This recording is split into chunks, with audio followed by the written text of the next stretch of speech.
every player gave everything. But the reality is, it's just a lack of quality that has ultimately cost them. They were very, very rarely a threat in front of goal. We were all sat here hoping rather than expecting Scotland to score.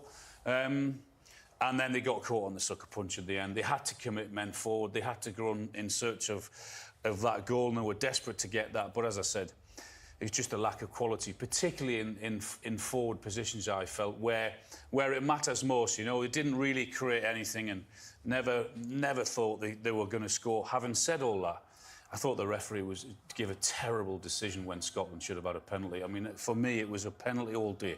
OK, we're going to look at that and other key incidents shortly, but let's hear from Captain Robertson now with Ailey. Andy, I don't quite know what to say to you at this moment in time. Can you sum up at all how you're feeling right now? There's nothing really to say, to be honest. We gave it everything. We knew we had to win this game. Both teams had to win.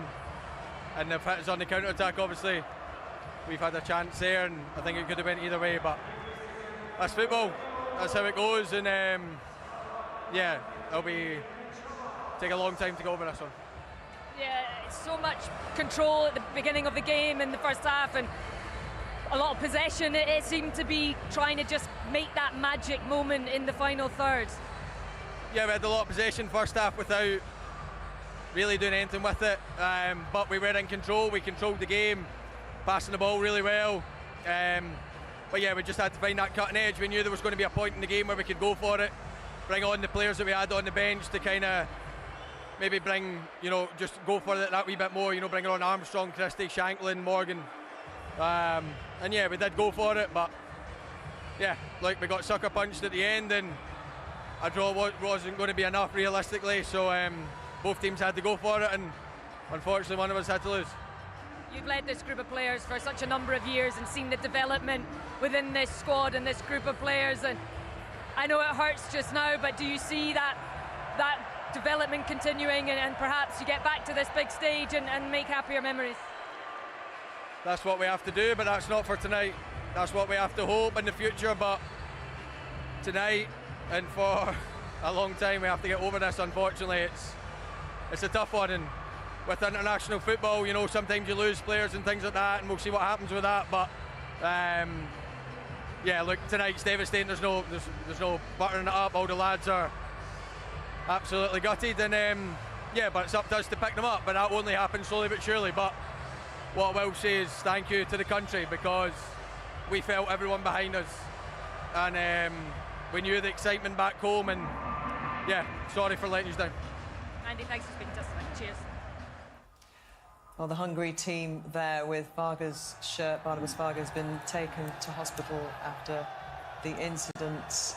We're going to let you know what we know when we hear it, but at the moment we have no update on his condition. But his teammates there celebrating with him very much at the forefront of their minds. And obviously that meant there was a longer period of added time than we've seen in many matches here, because the game stopped for so long. But before that, and not long after he'd been on the pitch, Armstrong, in your mind, had a clear-cut penalty. Clear penalty for me. I think the assistant just to the right of it had a great view of it also. It was one of the few occasions where Scotland actually penetrated the defence of Hungary. And I mean, it's a terrible challenge. He gets caught up. Orban, look at him there. He takes him out there. His right knee onto his left calf. I mean, clearly. I mean, that for me was a clear penalty. Why would VAR not even look at that? You tell me.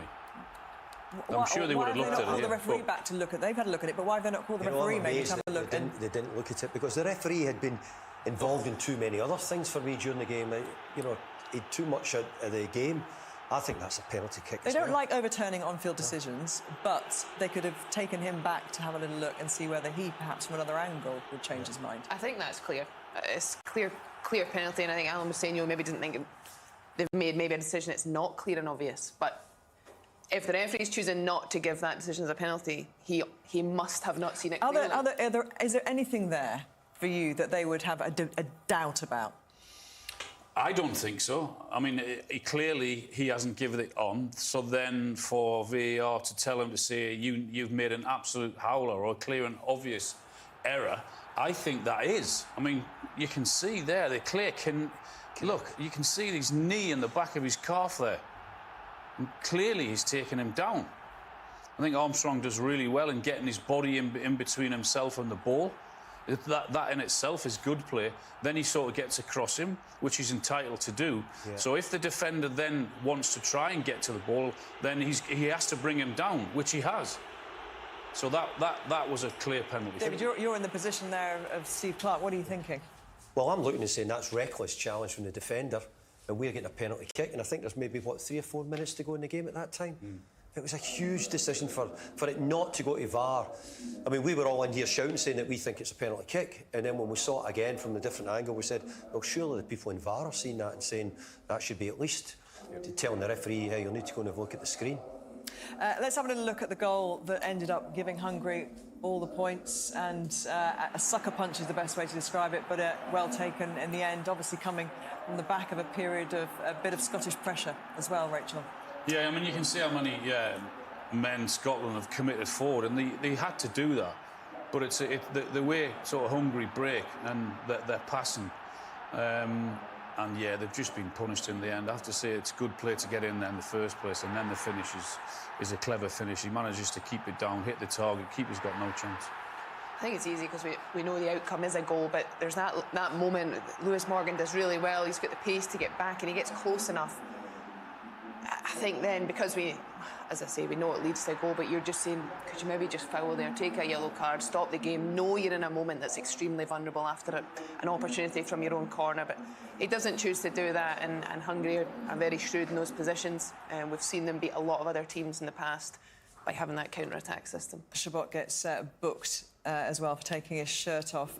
He'd hit the post as well, Csoboth, so we'd had a warning sign from him, hadn't we? When Scotland made the changes, went to back four, and Kenny McLean went to left back, I think he get caught in the run here, and we just started to look as if we had... It was right to gamble and take some chances, but they just looked a little bit of disorganisation at the time, just not good enough. And actually, we got away with this one.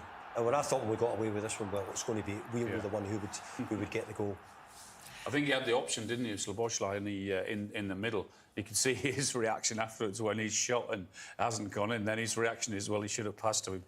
Before the goal, just moments before, Hanley had a great chance, didn't he, as well, David? He did. He didn't do anything wrong. He drops to him, and like maybe it would fall into the centre forward. But Grant Hanley does what he does. He gets it on target. I think the goalkeeper's reading it quite early, and he's that side of the goal, and he makes it look quite easy. But look, we didn't have many chances really, but this one was close to a chance and close to a good opportunity for us.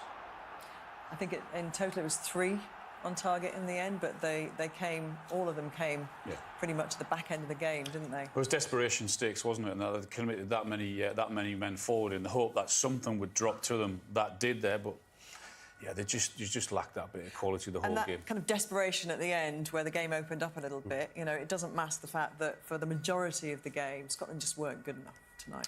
No, I didn't think Scotland were great tonight, but they'd done a job, and we'd got ourselves into a situation where 15, 20 minutes ago we could be going through, and it looked for all sort of purposes that we had a real good chance to do so. But generally, as we said, we didn't have enough shots on goal. You know, we didn't play quick enough. We didn't cause them enough problems. To be fair, I was really disappointed in Hungary. You know, and what I saw tonight, I don't think there'll be too many teams worried on what they showed tonight. That possession that Scotland had in the first half, in the first 15, 20 minutes in particular, it really kind of shone a light on how slow and ponderous they were from the back, didn't it? And there was